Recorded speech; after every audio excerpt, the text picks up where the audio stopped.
one of the things that I often talk about is digital identity and blockchain. I spent all my life of my professional career previously in identity. So identity of literally everything: identity of people, identity of things, identity of trees, of cows, all sorts of things, I was the former program advisor to the World Economic Forum for 5 years on digital identity. And when I first brought up the idea of, well, you need identity for things like cows, for environment stuff, a lot of people had the same reaction. They laughed. Well, actually, that's becoming a reality when you look at supply chain, when you look at sustainability and other things. So why do we even think about digital identity? Well, many, here in the EU, as you can tell, I'm from UK, so sorry, Brexit. In the EU, there's a concept of carrying an identity in most countries. And in some countries where I'm from, we don't carry identities. So there are a lot of differences, but identity is fundamentally used all day, all the time, in a lot of the high trust transactions that we have, whether it's in healthcare, whether it's opening a bank account, whether it's getting a job, getting education, getting benefits, so on and so forth. And as we go more into AI, now the hot topic, and IoT devices, identity becomes more important. Well, how do we know that my fridge is buying the right thing? It is really my fridge with my permission to buy the right thing. My car ordering a part because it really needs it, that I authorized that transaction, or I didn't. So all of those things really matter. And with identity, with AI, and AI getting increasingly clever, how do they know it's really me? In my previous role, I came from consulting. I was Accenture, leading up the decentralized ID and biometrics practice. With deep fakes, how do you even know that's really me? Or is it my deep fake pretending to be me? Because it might fool facial recognition. It might not. And all of those kind of things are going to be really, technology needs to get ahead to start thinking about how do we implement things properly. As part of this is all published online. Why, importance of identity is really, it's got to be useful. People think about privacy, security, of course, it's very, very important. It needs to be fit for purpose. And one thing that I always say, we need to offer choice. Some people want to share a lot of information. Some people don't. Different culture have different level of what is acceptable in level of data sharing. And different people, a lot of technical folks may not be comfortable with sharing a lot of their information. But a lot of people who are maybe, influencers on social media want to share as much information as possible, at least what they want to share, not what they don't want you to see. So the aspects of choice, even for them, is very, very important. What is inclusive? I'll tell you a story. I lived in the US for a few years. For 7 years, I was an Accenture managing director then. I've tried to open a bank account. I lived in Houston. I moved from London to Houston. Same bank from UK to US. Been banking with that place for good 20 years at that point. Yeah, 20 plus years probably. Couldn't open a bank account. So I lived in Houston for the first few years. Couldn't go open a bank account. I'm on long-term medication my whole life. I have Asperger's. Can't get a prescription. So I'm a nervous wreck as a result, because I'm wired and not able to get my prescription. Can't open a bank account. I need to be paid in the UK and transfer the money over. Thank God that at that time, sterling was still very high in comparison to dollar. So very lucky. But after a while, I couldn't get paid, couldn't get a prescription, couldn't get a car. If you live in Texas, for those that have been to Texas, you cannot not get a car. Where are you going to walk to? You get, it's dangerous. You can't walk. So, and this is a person who heads up the identity department in a large global organization. I'm relatively well paid, relatively well educated. If it's difficult for me, what is it like for everybody else? And I can read, I can write, I'm hopefully computer savvy. And what does that mean for those that actually don't have that level of access, don't have that level of education, can't go and look at every single website about how to do multiple bank accounts in multiple places? It must be so much harder for them. So what do they do when they need to open a bank account? What do they do when they need to get a mortgage, when they need to get employment? Have you tried looking for a new job, how many forms you have to fill in? My degree hasn't changed for the last 25 years. I don't think it's going to change in the next 25 years either. So all of those static data that you can share is also part of your identity, that it needs to be easier. They shouldn't have to call Betty from the admissions department in my university, who only works 1 day a week, and she has 300 applications of requests for identity verification to do with. She has better things to do, I'm sure, like admitting new pupils rather than the people who are 50 years old. Who has requested this multiple times. And it's a pain for us, it's a pain for, as an end user, it's a pain for her, I'm sure. It's a pain for the employee because they're waiting. So it's a cost to society, it's a cost to everybody. So this is why I think there's got to be a better way. In identity, still use pieces of paper. At times when you need to buy a house, need to do different things, you need notary. People have to stamp the thing. To many of the younger folks here, have they even heard of what a notary public is? So it's those kind of concepts. It's fundamentally what we have today is incompatible with the digital world. And these paper-based systems, I don't even carry really a bag. I have cards in my phone. Everything is done on the phone. So get with the program, governments and organizations and educational institutions, because that's how it needs to become. It's inefficient. It's expensive. It's repetitive. I don't want to fill in any more forms. I'm sure you don't either.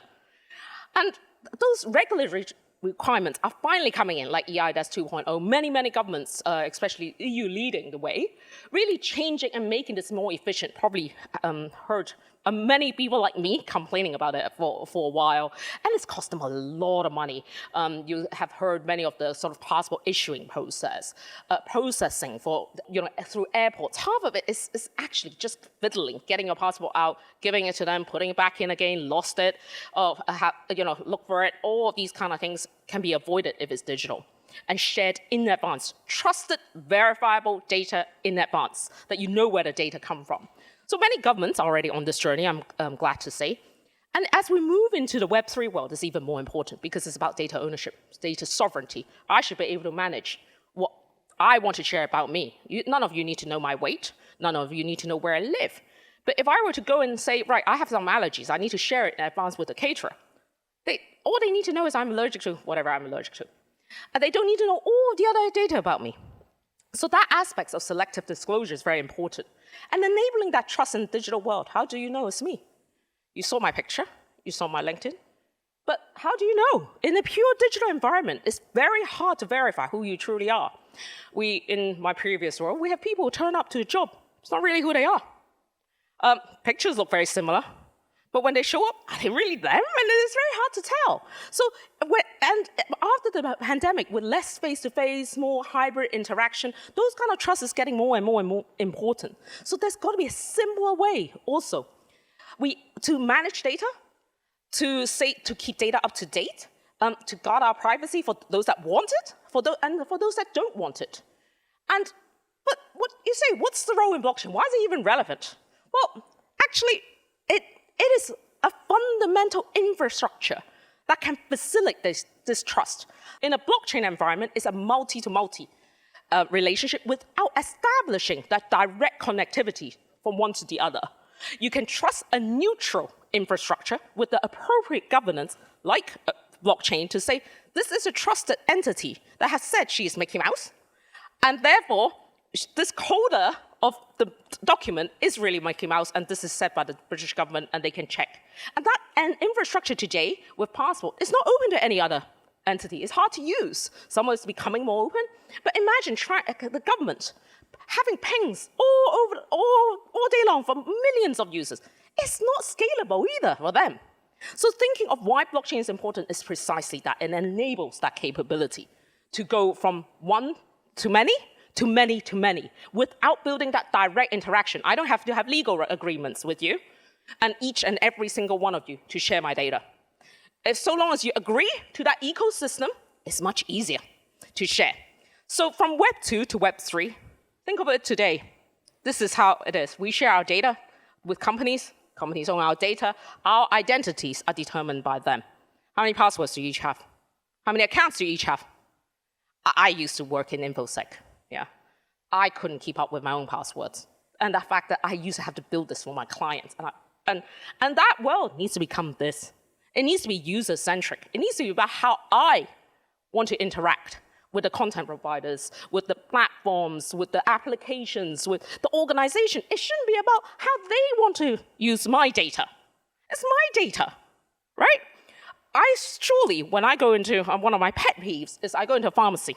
I have to repeat, every single time, repeat my address, my date of birth, what prescription I'm collecting. Do I need the rest of the pharmacy to know where I live, how old I am, and what diseases I have? Really, no need.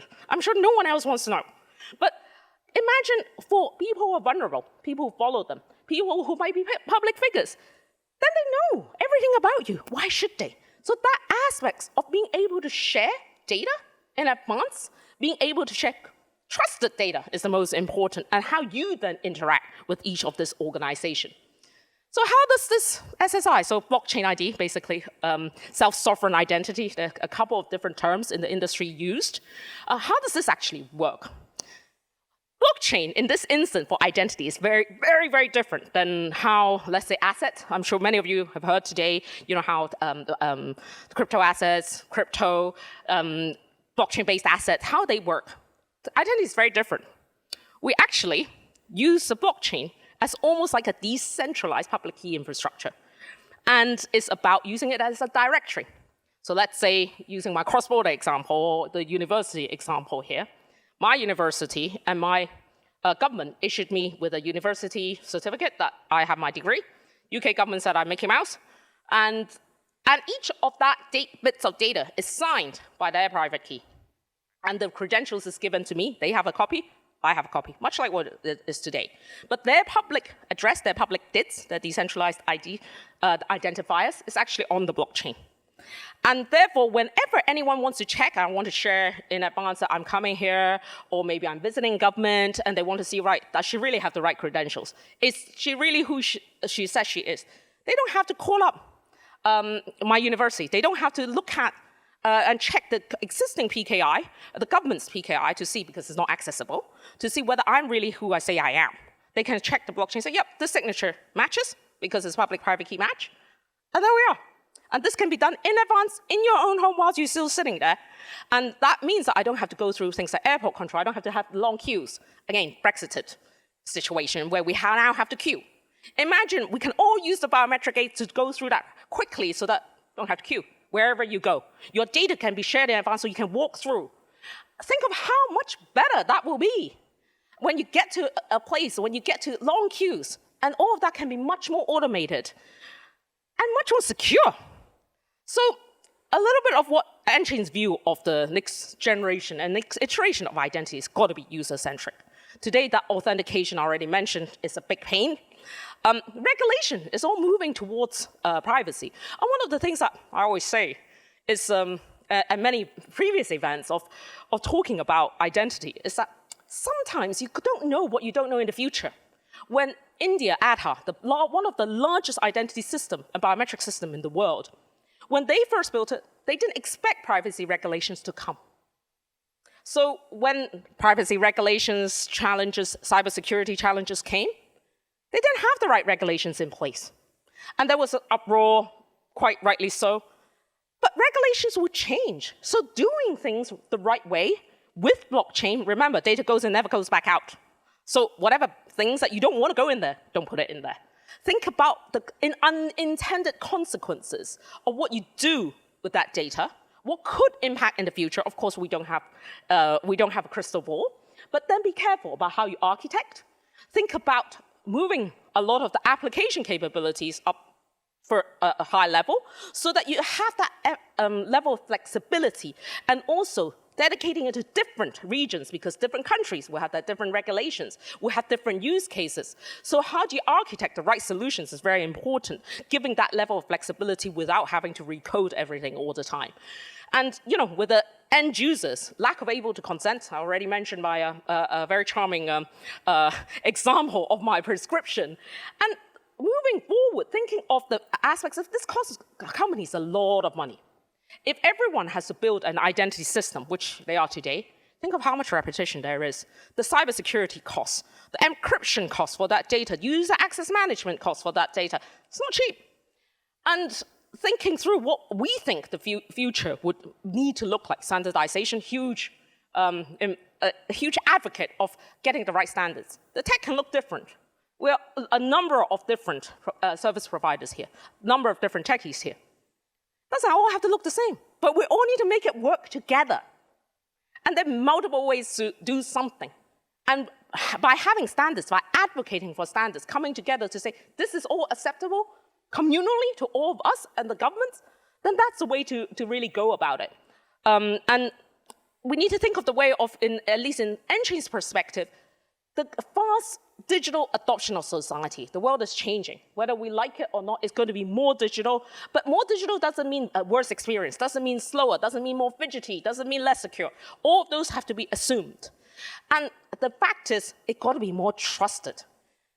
How do we make things more trusted without making it worse? So all of that aspects, I think technology like blockchain, which is very much a back-end technology. If you ever look at visualization of blockchain, it's really very boring. It's just blocks. You know, I really, when I started, I thought, you got to be kidding me, right? This is not very, how do I show this to my client? How do I sell this? So really, that front end, that user experience design, the UI, the engagement, the use cases, it's really important because I don't care what technology is in the background if I'm an end user, it just needs to work. So that aspects of thinking through the future and how to support users, very important. And the full stack of the team and how do you go into development, also very at the heart of what we do today at nChain. Thinking of our way into Web3.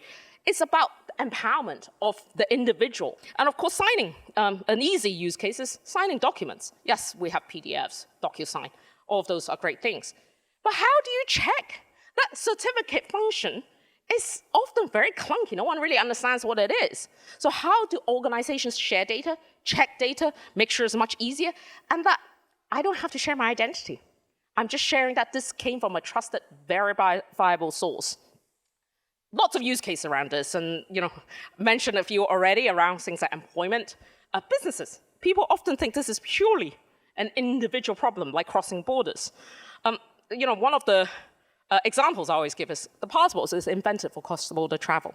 Today, you use it for a lot more things than cross-border travel, including registering a company, including getting a mortgage, including many, many other things, right? Getting into my hotel every single time. So all of that kind of thing, think of the supply chain management aspect and identity of companies, identity of vehicles. So as we go into driverless car and so on, how do you share data of that aspects of identity becomes more important, ownership of an asset. One of the many things that the blockchain and crypto world is evolving is putting identity with assets so that there's a way of linking or way of not linking, if that's so desired. But currently, today, most of the blockchains out there don't support both. It's one or the other. So that's something that nChain is working on and building towards a better way of having identity with assets, with supply chain, all of that can be done together. So that you don't have to have multiple chains. Imagine that nightmare when you have to support it. Many other different use cases that you can all imagine. And what we sort of look at as we go into the future, of course, we are an IP-based organization in the past, and as we move forward, thinking of that aspects of how can we use our differentiated IP into what is Web3 identity, and how do we sign for documents? Those are some of the first things that we're rolling out this year. And what outcomes do we want? I'm an end user. Each and every single one of you is an end user of many, many, many different identities. None of us want multiple apps, multiple wallets. I have a hard enough time managing one wallet. Never mind the multiple, I have to do the identity one with a different crypto one with a different something else. It's unmanageable. And remember that we had sort of during COVID, there was health testing, all of this kind of vaccine certificate, all of that together. Imagine, no one wants this many. So ability to work together, building that ecosystem together so that we can all come going towards the standards and a platform that can work together. Because, it's a little bit like the sort of CD, VHS versus, and probably too old for most of you, but the VHS versus, the other, whatever the other thing was. And that aspect of what technology wins is because people come together and have standards. And that robust sort of way of working and coming towards the right outcome is what people need to, the industry and nChain as part of the industry is focused on delivering. And our platform, we assume security, we assume privacy. Privacy is by design, very much a firm believer in how we do that. And also permissioning, seamless onboarding. Passport is only trusted because it's easy. If people make it difficult, no one will use it. And this was demonstrated by the UK government, gov.uk, when they did identity several years ago. Didn't work. Why? It was too difficult. And the other thing is, no organization has accepted it. You can issue it. It's like bringing your Visa card, MasterCard. When you go out, if your MasterCard isn't accepted everywhere, why do you take it out? Why do you bring it with you at all? It's not then it's not usable. So that aspect of acceptance. So it's not just about issuing those identity. Organizations need to change and prepare to accept those identity, whether they are little dumb identities that are very relatively small, like certificates in IoT devices, in car parts, in components, or whether it's bigger things that have more selective data disclosure, more application capability, like a human digital identity, or a company identity with delegation, with custodianship. Those are lots of things to think about. So it's not going to be one size fits all. It's going to be many different ways of doing many things. And for us, that aspects of seamlessness, end user value, and the aspects of interoperability, and and looking at the wider market of how this can facilitate the fundamental infrastructure capability of Web3 is where we are focused on going forward. So looking forward to the panel after this, but lots. I'm going to be around later on, so anyone who have any questions on identity, I can probably talk about that for the next millennium. So thank you very much, everyone. Thank you. Fascinating lecture. Thank you very much. How do you compare your solution to Sovereign Network, which is actually in SSI business for many, many years? Mm-hmm. I'm one of your stewards, and I know them intimately. So what's the difference? So I have two questions, another one. Sounds good. I'm a good friend of Drummond Reed. Oh, really? Actually, I know Drummond for many, many years. So Sovereign, in the days I've founded a lot of the trust over IP when I was in our Accenture days with Drummond and with other folks in the ecosystem. So I think the world is changing. I do think it's a great model. We are also on the W3C path. So I think that aspects of interoperability is very important. But is there any interoperability between nChain SSI and Sovereign SSI? I mean, not yet, but we'll be based off the same standard. Okay. Yeah, it will be based off the same emerging standard that is W3C. Yes. Yeah. Second question is, I saw some mentions of cryptography. I assume it's classical cryptography, still symmetric, asymmetric, and all sorts of cryptography. Now, as you know, it is a time to go for post-quantum and quantum cryptographies, and even if some people don't believe in these quantum computers breaking these codes, there is the action of US government very strong, no question about that, NIST and whatnot. How do you refer to that? What are you going to do? Because identity without security on that level is worse than nothing, okay? As you know, right? Yes. So, I think this is something that many people, we have, I think 15 people with PhDs in cryptography alone, focusing on, well, one of the many issues is looking at how the quantum then affect the future. Because as you quite rightly pointed out, identity or anything that has sensitive data, that aspects of post-quantum computing, what does that mean for being able to sort of hack into things, being able to break the encryption? And that's why I said earlier on, what you put in, you've got to be careful. So our philosophy at nChain, we never ever hash PII on chain. So we're very, very much based on W3C model that is designed in the trust over IP kind of way, so that at least for now, in what we see as the immediate future, that is still safe. of course, things will change. What you don't know what you don't know in the future.